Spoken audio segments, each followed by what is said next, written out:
I'm Jean-Marie Guéhenno. I'm the moderator of this panel, former Undersecretary General at the United Nations, and now a professor at Columbia University.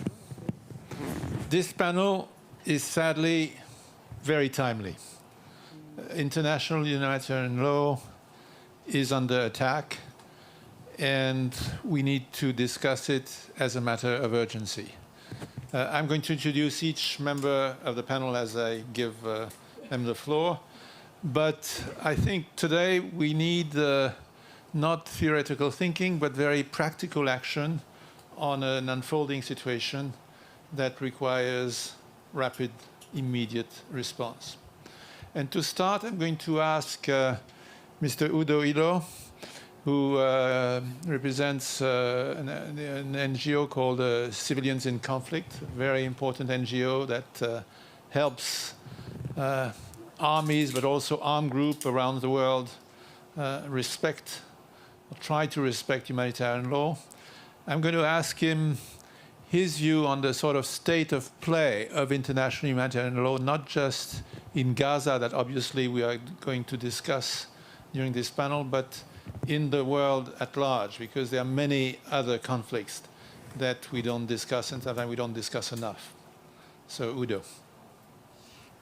Thank you very much. That's a very tough task that you've given me. But I want to frame my intervention around 4 points. The first one is that the international humanitarian law is only as good as its implementation. Understandably, after the Second World War, there was this need to mitigate human sufferings, to ensure that war doesn't visit untold hardship on civilians, on people who are not in active conflict, and all of that. Of course, that whole idea is premised on the dignity of the human person. And we are now at a point where we are beginning to question whether or not the international humanitarian law framework is even adequate. Is it even fit for purpose? But the reality is that it's only as good as much as we implement it.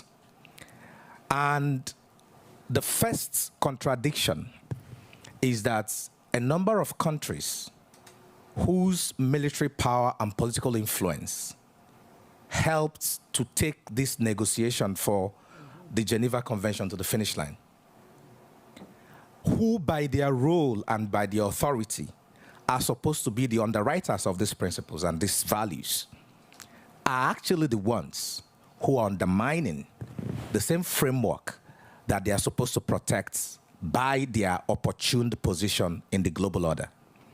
And so when you have these countries play this kind of disruptive and hypocritical role around the international humanitarian law regime, it hollows it out. It makes it not to be fit for purpose. We are now in a situation where the identity of the aggressor or the identity of the victim determines how the world responds.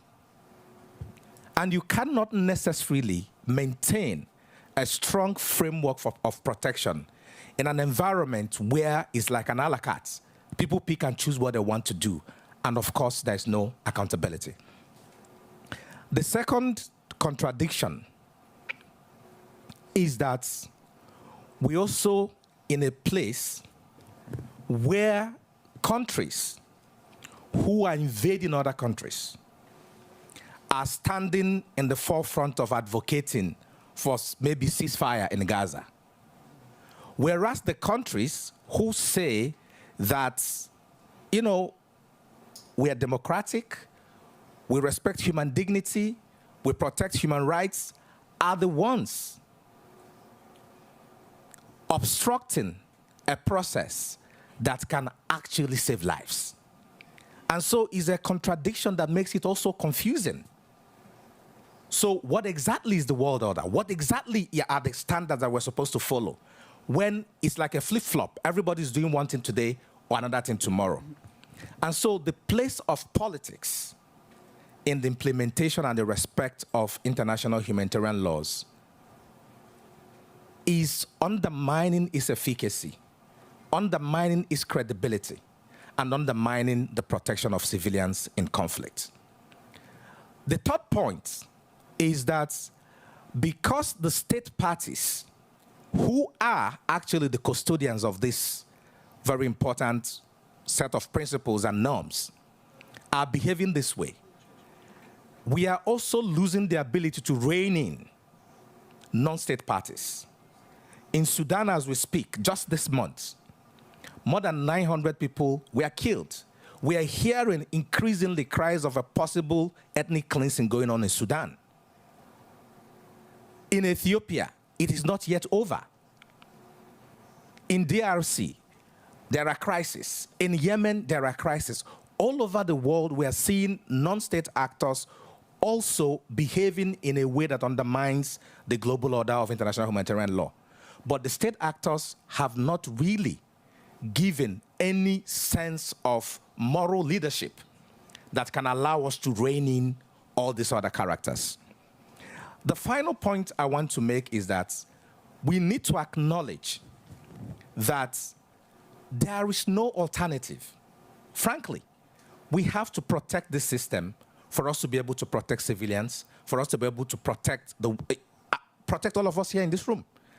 Because oftentimes when we have this conversation about international humanitarian law, it seems like we are talking about something utopian or something out there or something abstract.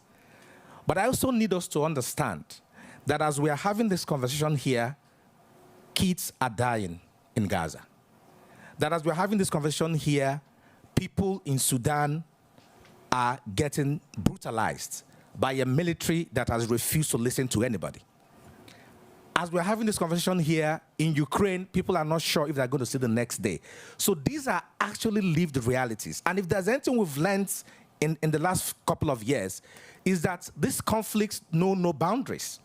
So we're not at a point where we say, oh, we are safe, we're insulated from this problem.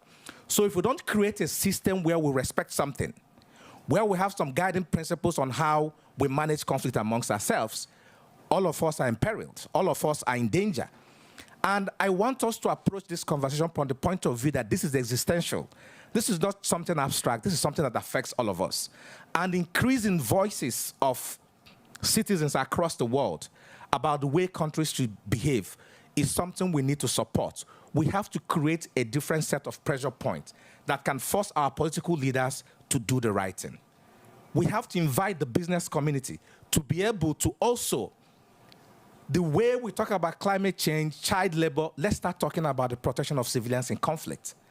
Because we are living in a world where, frankly, the only rule that is constant is that power is right. Thank you.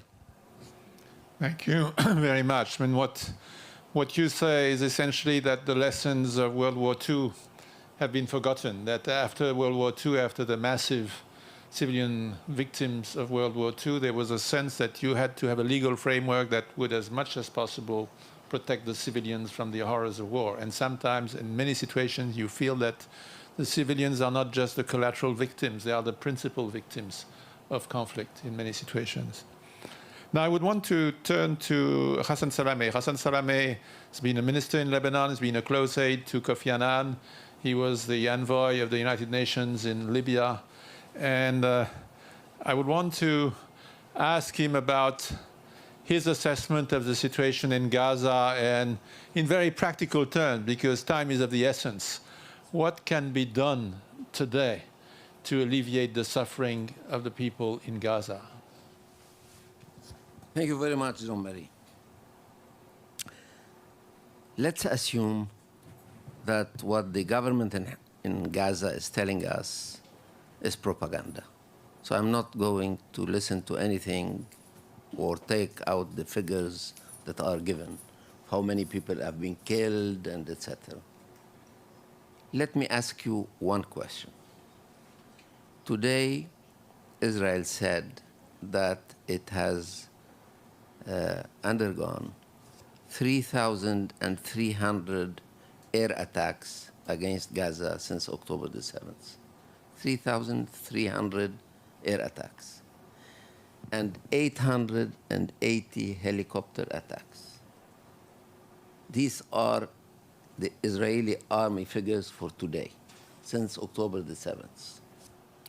I invite you to imagine what these attacks can produce in a population that was squeezed in a strip of land of 370 square kilometers, divided into two now, like 200 square kilometers, because the northern part of the strip has been a case where the population was forced to leave to the south.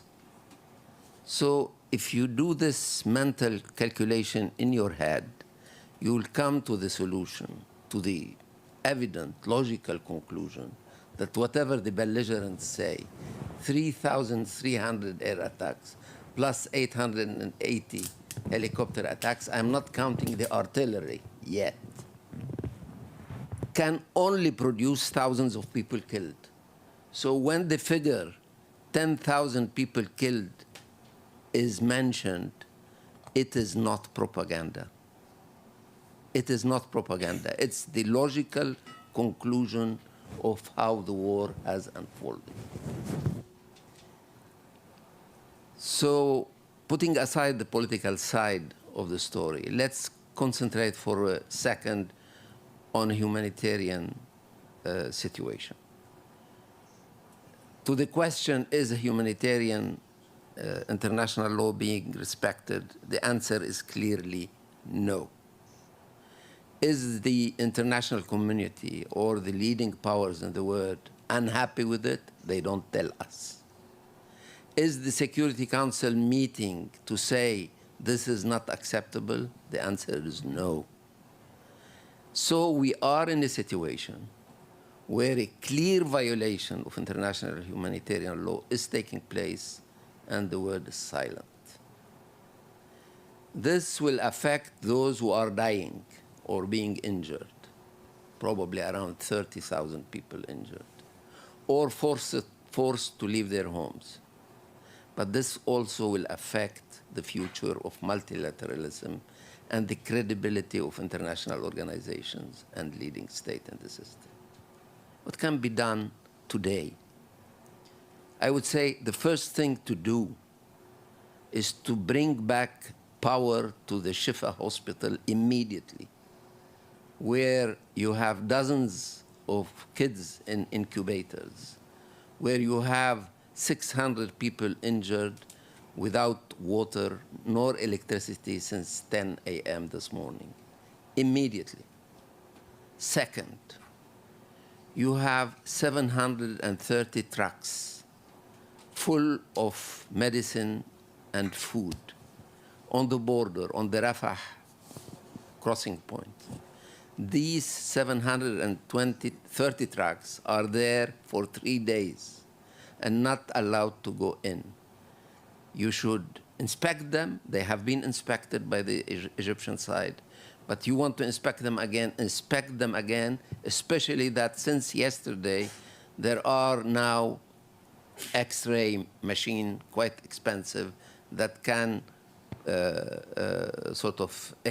inspect a truck in less than 3 minutes.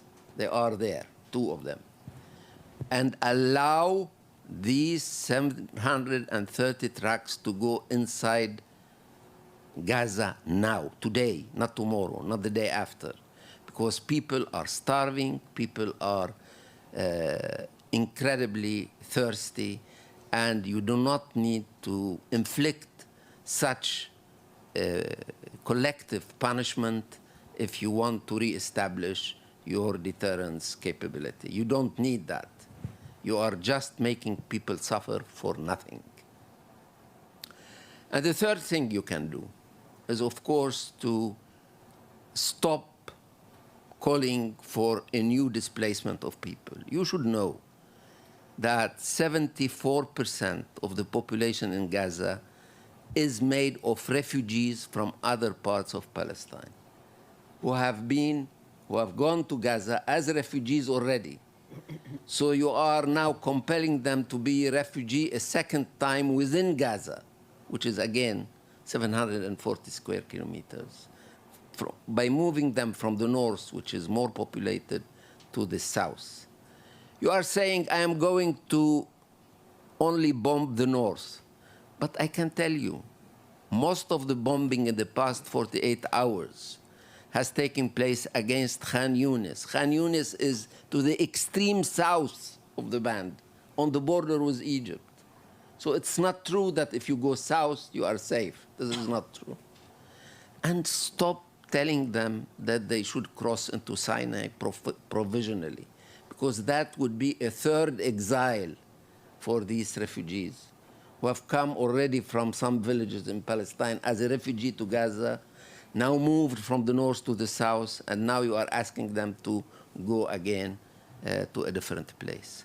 So there are humanitarian things you can do. But my last point is the following. Humanitarian is a great thing, as long as it is not an alibi for political impotence. And what we are seeing here is full political impotence by leading states in the world, by international organizations, doubled with a humanitarian impotence as well. In other conflict, humanitarian has played the role of a sort of alibi to say that we are politically unable to do anything, so we are dealing with the humanitarian issue. In this case, we are doing nothing. Nothing has been done on the political side between the Israeli and the Palestinians for 10 years. The last time the peace process, so-called peace process, had a meeting was in the year 2014. And nothing has been done since. So I hear all these heads of state telling me they are for the two-state solution. What did you do in the past 10 years to advance that solution? You had 130,000 settlers in the West Bank in the year 1993, the Oslo Accord year. You have now 5 times this figure in the West Bank. So what have you been doing to push the two-state solution? Why should I believe you now that you call for the two-state solution? Mr. Biden, Mr. Macron, Mr. whoever, why do I have to believe you now while you have been doing nothing in the past 10 years to push for this solution? So in other conflicts, humanitarians has been used as an alibi for political impotence. In this case, you have a paralysis of politics and an equal paralysis of humanitarian action. And this is just unbearable. Thank you.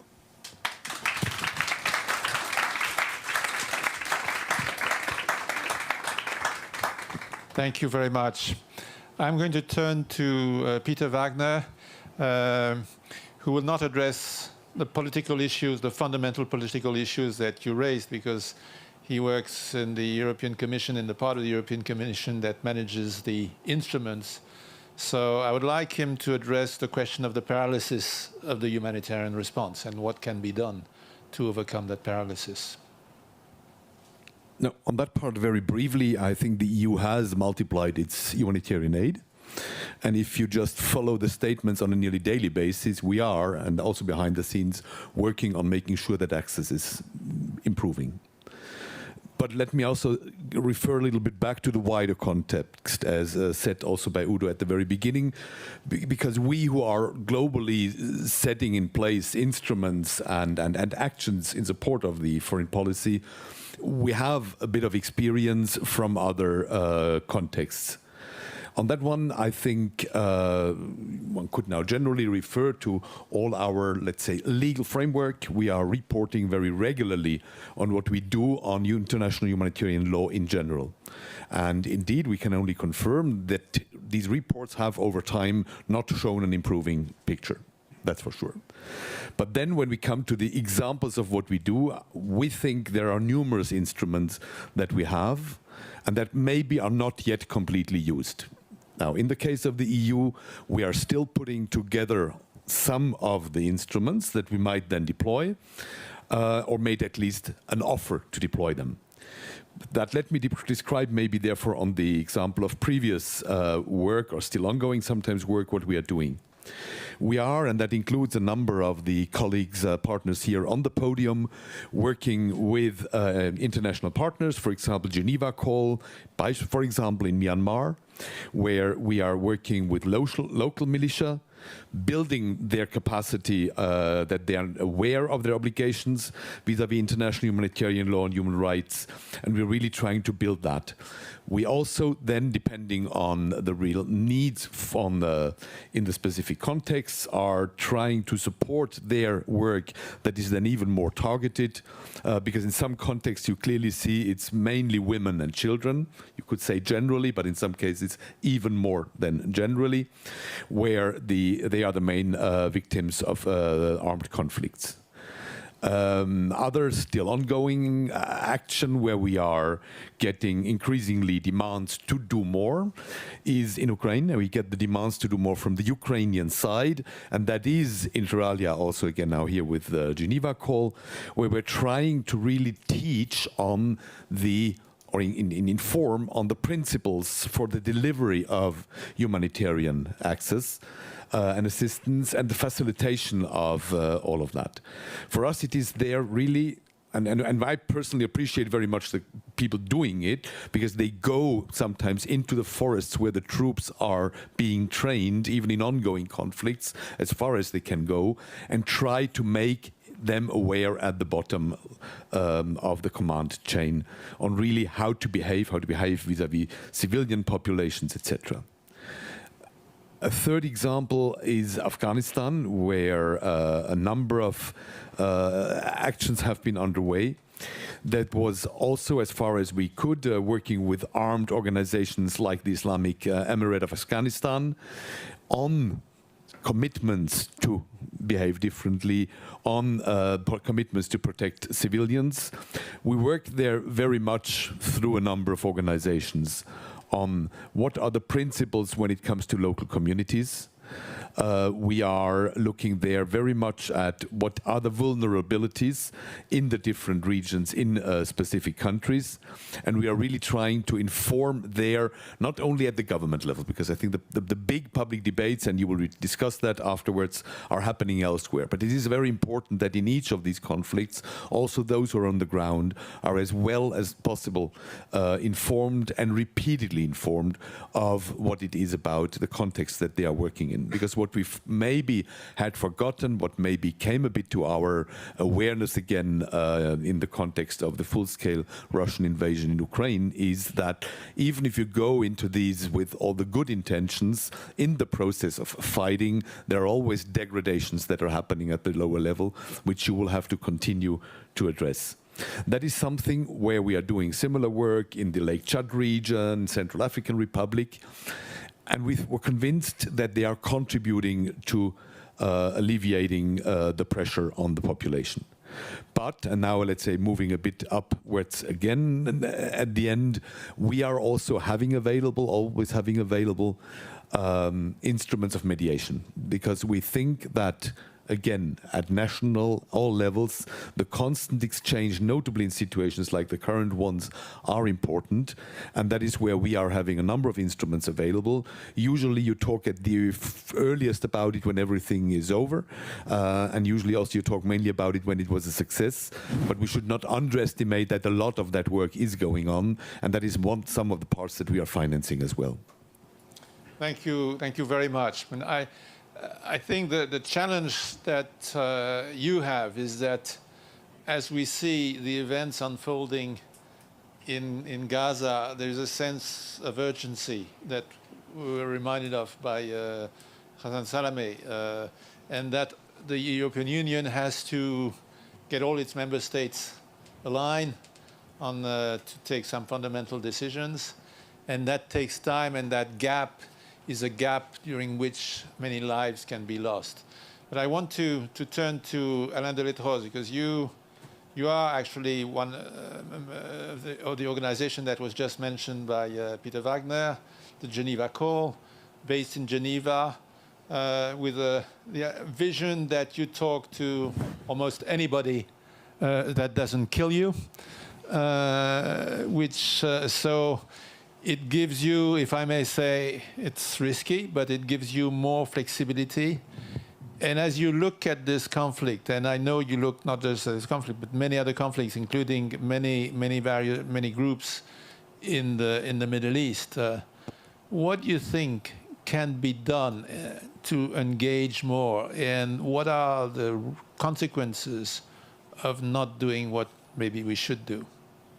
Thank you very much, Jean-Marie, and you're right. I mean, one of the criteria, the few criteria we have not to engage an armed group is because this armed group would kill us. And those ones who don't want to engage at all are a minority.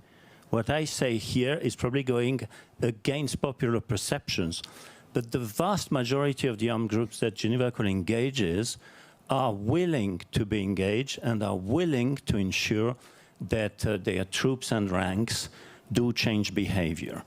But what has changed, that has been immediately underlined by my friend Udo and by all the other speakers in the last 4 years, I would say, not more than this, is that the very guarantors of the international order, the very guarantors of the strength of the international conventions, the states, are now bluntly overlooking their obligation as parties to the Geneva Conventions, as we can see in the two biggest wars we have in the world right now, that Gassam has underlined several times. But it's not only that they bluntly disregard it, it's that they've changed also the rhetoric they use to justify their deep misregard for their obligation under these conventions.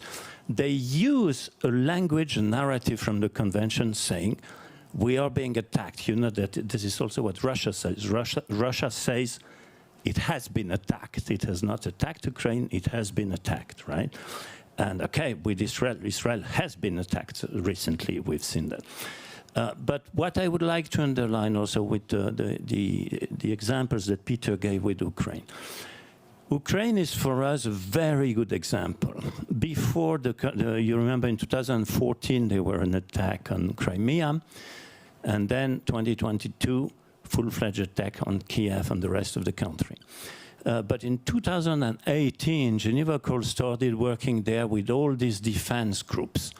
On the Ukrainian side of the front line with a group like Azov, you know, Pravy Sector, Georgian Legion, Kraken in the north around Kharkiv. And on the other side, the troops or the combatants of the two self-proclaimed de facto republics of Donetsk and Lugansk.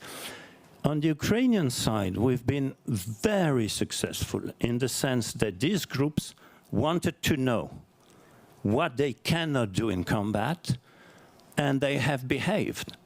And they are behaving, and I can tell you, my colleague who is sitting here with me, we just visited them a few months ago on the front line. You go into the room, you see the faces of these young guys. It's very difficult for them to accept that they have to continue respecting these rules. And some of the feedback we got is if we had respected everything, the Russians would be in Kiev. But there are two elements, or three, that are essential for success. A, their leadership is quite clear. They don't want these groups to misbehave. So they are quite clear, all the commanders down the line, to tell them after a training that our colleagues did there, one of the commanders went on the stage afterwards and said, the day we will be celebrating our victory, if you have not listened to what Geneva told you today, we will be drinking for our victory and you will have prosecutors on your heels. So for IHL to be respected, the political will to punish down the line those who don't respect is essential. The second element there is that, and not only there, we'll come to other places in the Middle East also, is the sense by the combatants that these rules are theirs, that it is their own ethics to respect these rules, that it is not something written in the West, it's part of our culture.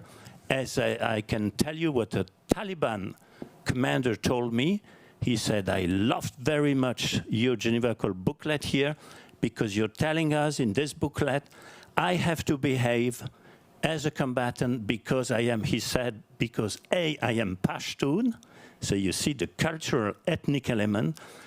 As a Pashtun, I have to respect a certain dose of rules when I'm in combat, and B, because I'm a Muslim. But he started with the cultural aspect and then came to the religious one. And the third element is training, which we do with a variety of groups out there. If they don't know that many of the groups, when we get to them for the first time, they don't even know that as weapon carriers, they fall immediately under a piece of international law called the Geneva Conventions or International Humanitarian Law that obliges them but also gives them protection. Often the questions they ask is, if I fall into the hands of the army or the enemies in front, do I have the right of the status of prisoners of war? And in the vast majority of the places where we work, they do have this right, but to enjoy this right, they have to behave according to the conventions. Now, on the sides of the states, I think there is another, I mean, I very much agree with what Gassam said. The tendency when states don't want to make politics and don't have the courage to do politics is for them to do humanitarian. I give you an example. Last UN General Assembly in New York, sorry, I'm invited to speak at a panel where you have most donors, agencies of the world represented, about Sudan. And you hear the European Union saying how much they will put to help the refugees on the Chadian border, the United States saying how much they will give, and so on.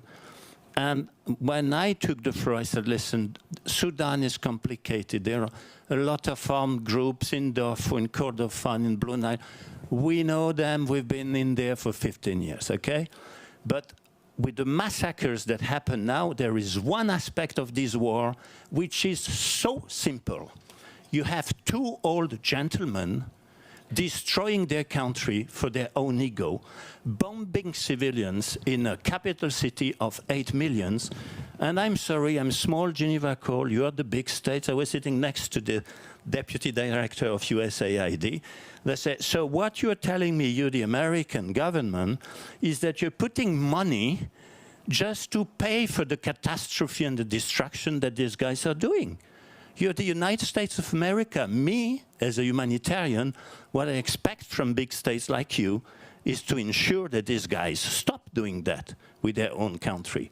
And so this positioning sometimes by lack of political courage or lack of political will to shift everything on the humanitarian side is very much a problematic of the days. And I will finish by saying one thing that is really concerning to us. When Geneva Call was created 23 years ago, it was creating because you had several armed groups out there who were doing bad things and they didn't really know what the obligations are. Today, as we speak, we consider in Geneva Call, but these statistics, take them with a grain of salt because they are not easy to come up with, that we have 175 million people living in areas either under the direct control of armed groups or whose lives are daily affected by the behavior of armed groups. And I don't want to bet with you on a pessimistic view, but next year at the forum, I think we will be over 200 million. So the map of the world, of these zones which are outside government controls, is just growing. Take the Sahel. Look at the map of the Sahel today. Look at the borders in the Sahel. Do the border of Mali, Burkina Faso, Niger still exist concretely on the ground? We're engaging armed groups for years. We've been engaging them in the north of Mali. They are already moving across all these borders. You have jihadist groups coming down from the north, already building an arc of instability all around Burkina Faso, down to Côte d'Ivoire on one side, the north of Ghana, the north of Benin, the north of Togo on the other side. And this is a major issue, and I was happy to hear Gassam be very angry with the United Nations. At the United Nations General Assembly this year in New York, I felt a little bit that I was in the wrong place. I could see these big convoys of black Mercedes coming in with heads of states of countries where we are working, in which the head of state controls less than a third of the territory of his state. And all the other ones who are calling the shots and are calling the shots for the future because they are building something new, which is dangerous, chaotic. We don't know what will come out of this. But these guys, those who call the real shots on the ground, are not in New York. And hence the necessity to keep this. If there is one thing I would like you to keep from my intervention, is this figure. 175 million people living in territories under the control of armed groups. Can I ask a question? How many inhabitants does France have? Who knows? How many? 67 million, you're right, thank you. So 67 million is France. I'm saying 175 million. And it is impossible to ignore this phenomenon as ignoring a 30-year conflict in Nagorno-Karabakh proved totally explosive. We've seen the result. Ignoring the situation of the Palestinians for 70 years is totally explosive, as we see today. And when you have the allied, and it has been underlined by several of my fellow speakers here, when you have allied of the democratic states feeling that they can disregard completely IHL and kill civilians for any reason, we are going into a very chaotic world. And we still have the possibility right now to reverse this trend.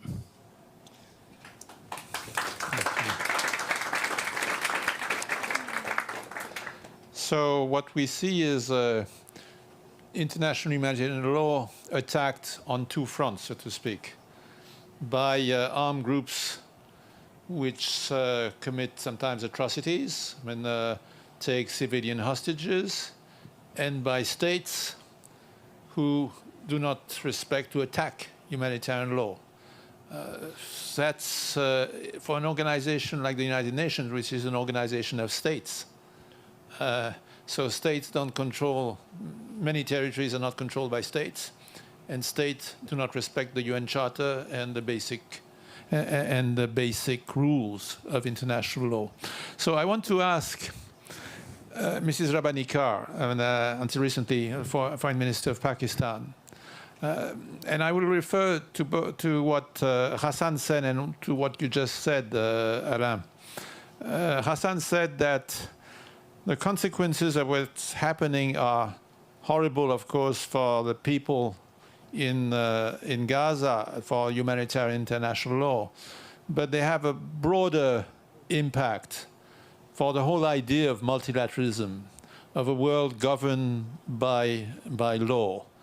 And you're looking at that from Pakistan, and you look at the Europeans, you look at the Americans, you look at the various parts of the world and how they react to that, and how the countries that, in a way, shape that order today watch it unravel. And so what do you think should be done? What can be done? Okay, so, we talked about this earlier. I think this is very simple and also very, very complicated. Okay, the simplicity of it lies in the fact that we don't build rules to break them. And if we build rules to break them, and the vocabulary nowadays is the deep tunnels that we believe Hamas has, it's almost like the world has come together to build a great structure of humanitarian laws, of Geneva Convention, of respect for human rights, of development rights, etc. And then really important countries have built deep tunnels under those great castles of humanitarian law, etc., to find exceptions to deliver to their allies and to themselves. All of that is a very, very costly enterprise. I don't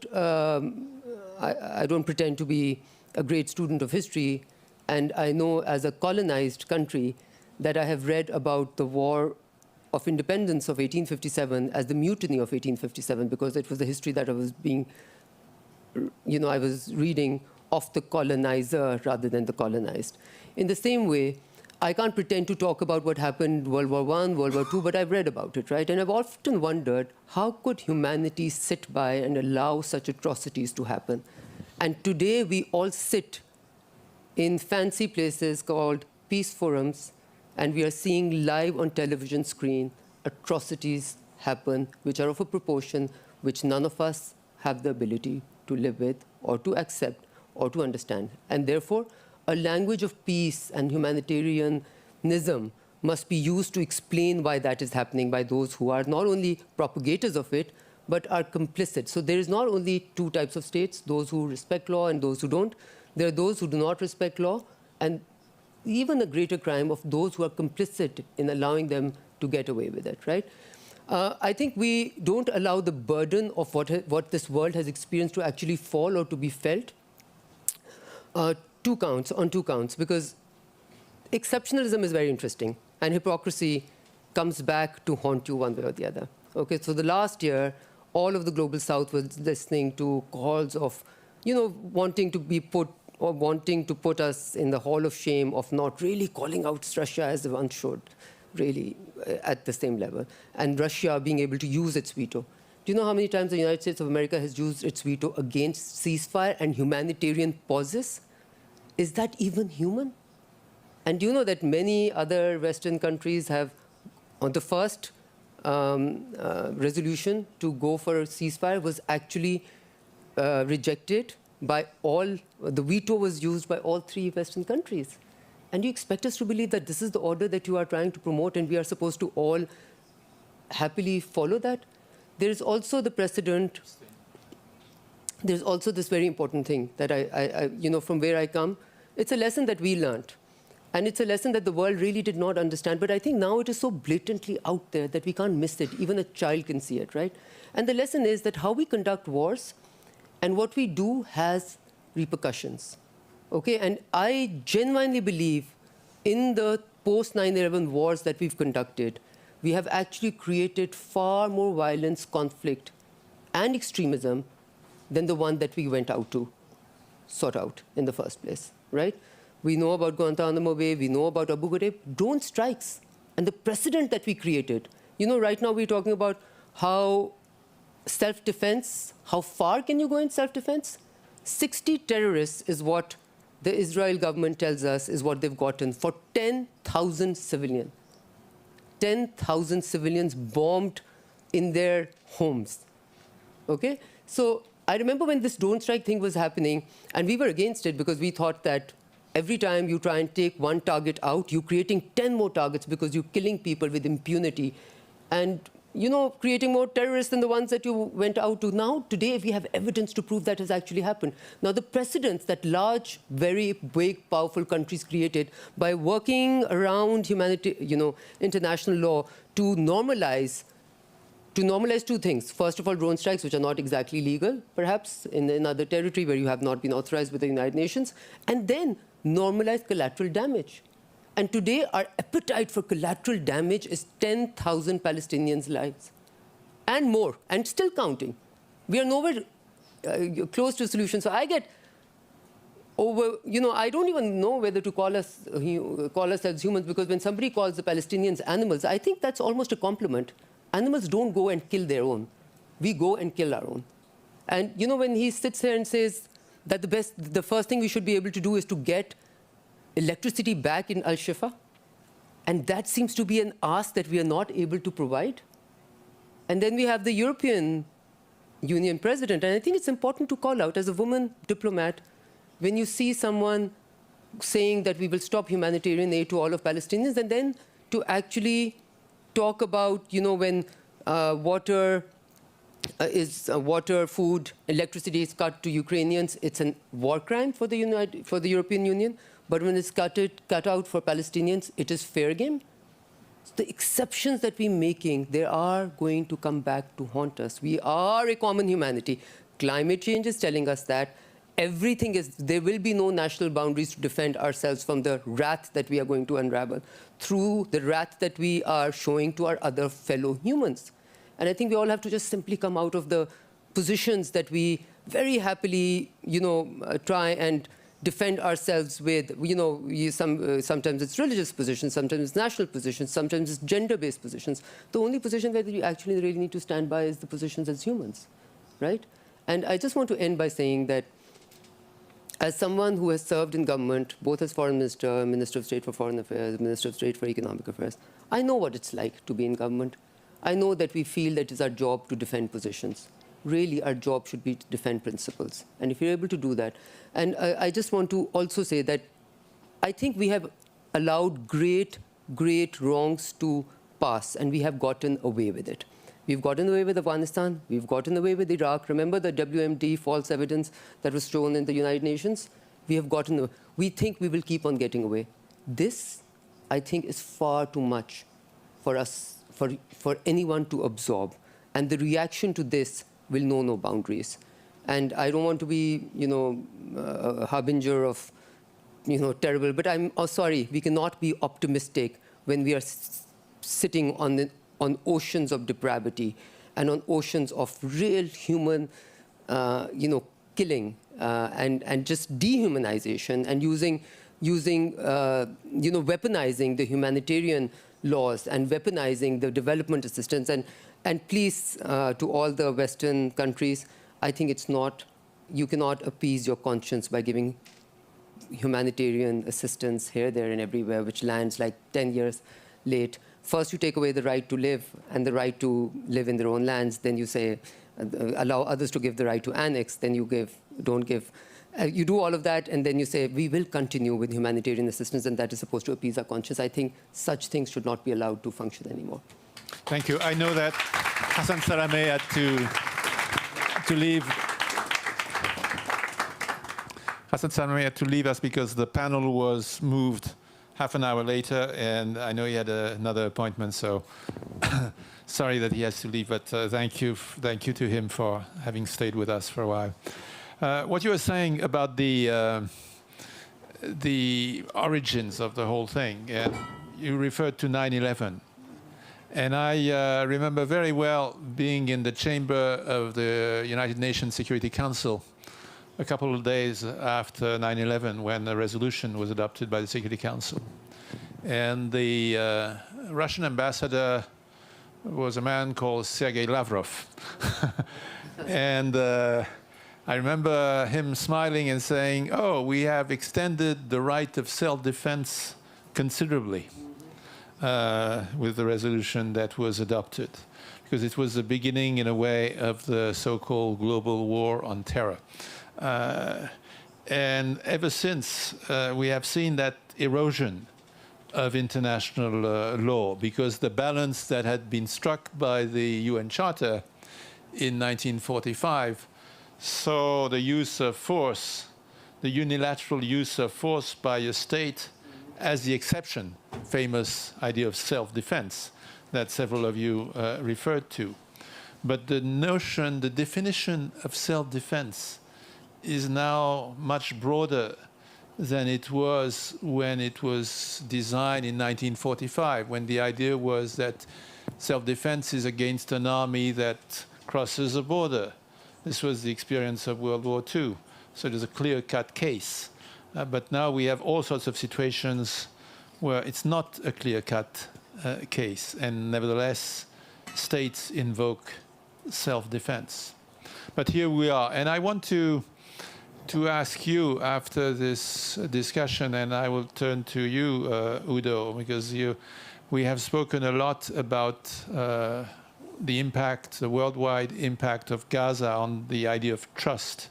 But as you observe all the conflicts in which you are involved, and in a way your work is in some ways similar to what the Geneva Call does, how do you see in those conflicts the possibility of restoring confidence in international humanitarian law, confidence and respect? Thank you very much. Like I said earlier, there's no alternative to those international humanitarian law principles and values. And I also said that first, we're humans.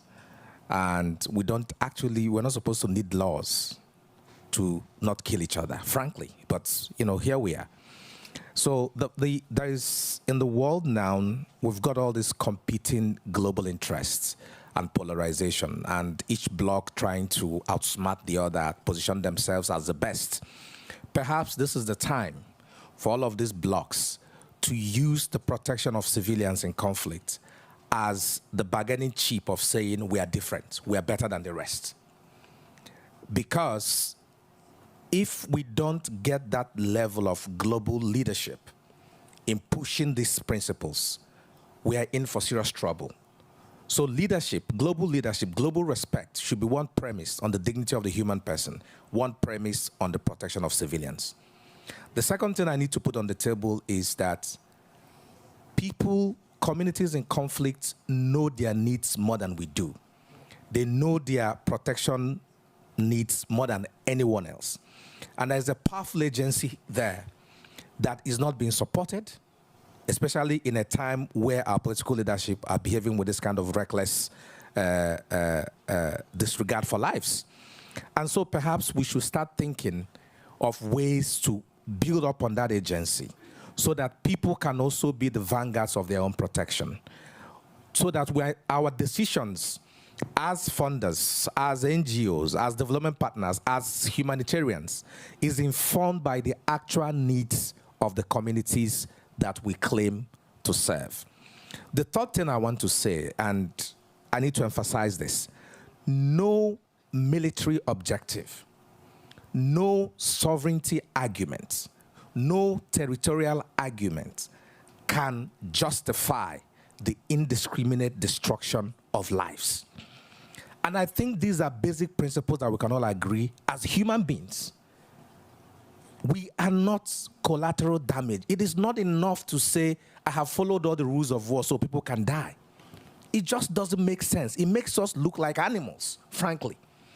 And increasingly, we are hearing this argument about territorial integrity. We're hearing this argument about self-defense. We're hearing this argument about retaliation. Even the International Criminal Court on Yugoslavia said it clearly. Even when you're trying to respond to an attack, it does not excuse you from respecting international humanitarian law. It does not excuse you from not protecting civilians. And since the political leadership is failing, we have to find more pressure points. And that's why I said that the leadership we should recognize going forward at the global level is a leadership that is consistent, whether their friends are involved or the enemies are involved, in the protection of civilians and in the respect of international humanitarian law.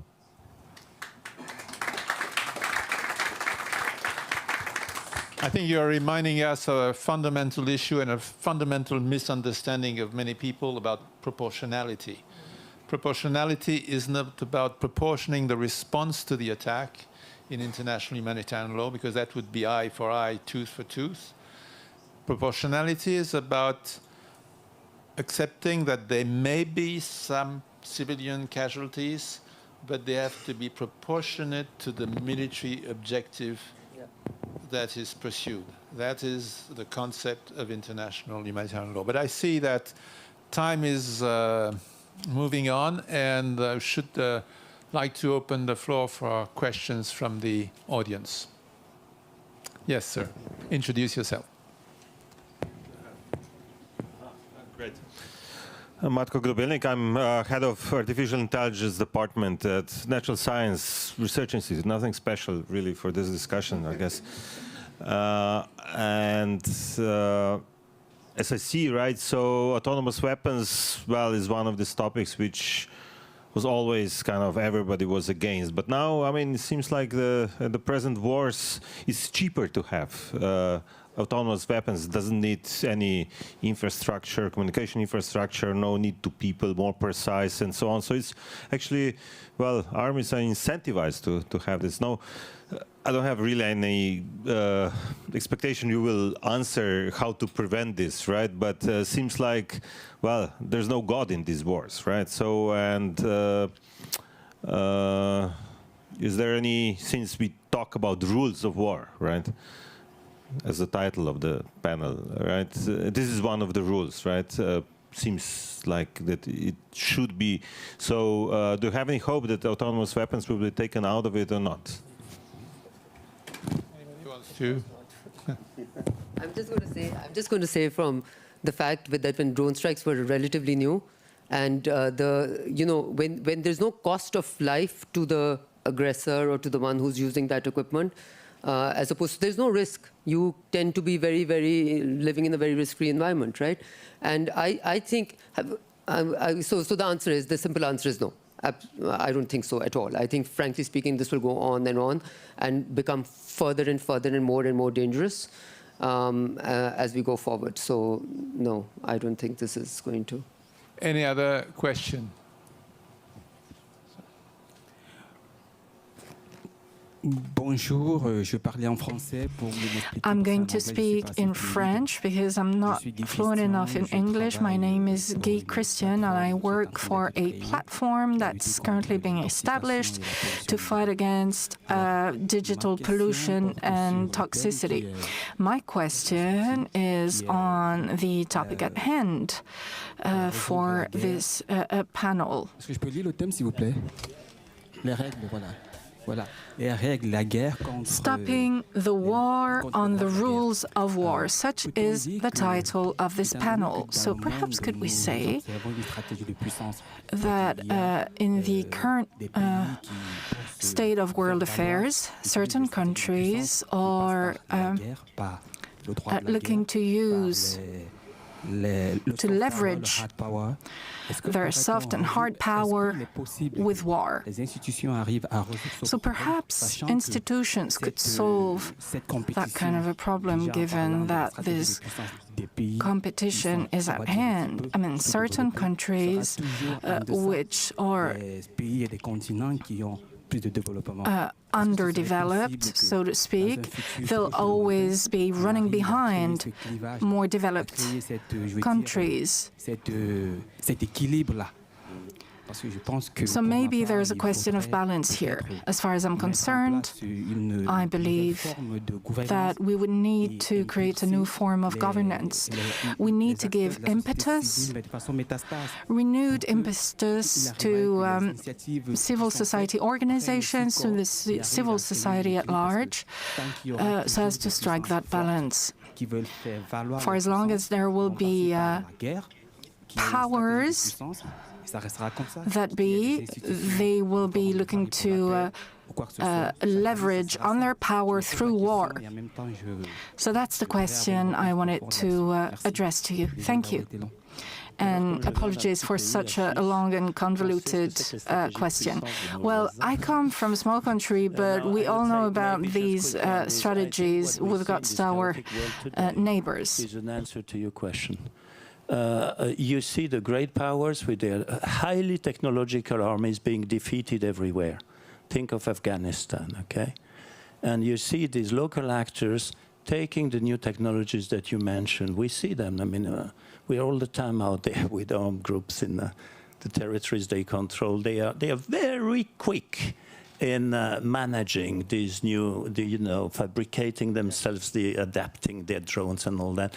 And this is a new source of power, which is chaotic, which is bloody, which is dangerous, but we are just seeing in front of our eyes a new world being designed. Yes, the lady on the third row. Thank you. Hi, I'm Petra. I'm a researcher with Sciences Po. And you mentioned now and before that we're heading into an increasingly chaotic world. We still have time to change this. So I would like to qualify that statement a little bit and ask that at the institutional level, what needs to change and what can change? What is realistic right now? Thank you. Maybe we could have each member of the panel could have a sort of concluding sentence on that critical question. You want to start? Okay. I think we've said it over and over again. What needs to change is the behavior. The problem is not in the laws. The problems are in the implementation of the International Humanitarian Law. So behavior has to change. And the other thing I need to also say is that as we have this conversation about the International Humanitarian Law regime and all the principles around it, we also have to factor in and think about the communities in conflict, the powerful agency that they have, for which we need to work on, for which we need to support, so that they can articulate their protection needs, so that they can be treated as subjects and not as just victims. And that's, at least where I work in civic, that is what we try to do to ensure that these people have a voice in what concerns their life. Well, I think I will concentrate on the democratic countries. I think they still have a game to play, very hard cards to play. But our democratic countries are also now a bit chaotic, you see, with the kind of people we elect all over the place. And we sorry, did I say something I shouldn't?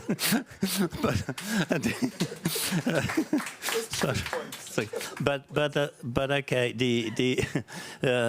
the problem, particularly with the West, with Europe and North America, is the arrogance. This arrogance going out there, teaching the world how they have to live, is just going down, not going down with anybody else now. And we heard the minister this morning in the panel where you made this point very strongly. And the recognition of the weaknesses and what we used to say in Geneva Call when we talk about the Geneva Conventions with armed groups, we have to deeply de-Westernize what is universal. And the principle, these basic principles of a limitation to the exercise of violence are principles you find everywhere in each single culture of the world. Humility, being a little bit also more consistent with the decisions we made. I think we heard the difference, the reaction of European countries on Ukraine and Israel. I think, okay, let's be consistent on our decision, and let us not forget that the rest of the world is not buying any more our narrative on the world? Yeah, I think what we have taken for granted in the Western world, I believe, in the last 3 decades, first of all, the unipolar decades have been very costly to humanity, I think, is my assessment, because it has allowed a certain set of countries to not only do what they please, but also do it in the garb of legality and create new legal frameworks to be able to do what is very, very costly. So it has been very, very costly, as I said. But I think that ability, the credibility and trust of the West and their modus operandi is at its lowest possible. But it's almost like the emperor's new clothes. The West is not getting it, right? They think that people are still buying what they're selling in terms of their commitment to human rights, their commitment to human values, their commitment to democracy. I will just want to put this as my final line. The threat to democracy and liberal order is not coming in from autocratic states. It is coming from the very deeply democratic states, and the builders of this order are the ones who are most uniquely today found to be its biggest breakers. Peter Wagner. Difficult, but no, it's also easy, because I think being here a representative of the EU, I would really claim that peaceful solutions to differences in multilateralism are at the core. That's part of our DNA. That's how we've been created and how we've been functioning for many years. And despite all the occasional skepticism, the fact that there's still more people who want to join us than people who want to leave us still has a bit of a message in it. Therefore, for me, the question is, and that is not arrogance, that is really said in all the humility that is necessary here, that how can we build on this experience that we had on this continent, at least with part of the continents, without now what Alain summarized under falling into the arrogance with which we are indeed very often appearing, and still showing that a lot of what is part of this DNA is not purely Western. Some parts are what you would call Western, but some of these are global values. And I would also like to say that I like or dislike the concept of the West as much as I dislike the concept of the global South. Both are concepts with which we throw around these days even more than in the past, and it's even more dangerous than it ever was. Thank you. I think we will conclude on that wise sentence. And we see, I think this kind of debate is very useful because we put on the table the reality of the differences of perception, the need for action, the fact that institutions are as good as the political communities that support them. Yeah. Institutions that can consolidate things, they cannot substitute for the people behind them. And so here we are at a moment where we have a responsibility in maintaining institutions that have done good, but that can sound hollow if they are not able to respond to the challenges, to the tragedies, actually, that we are facing now. Thank you.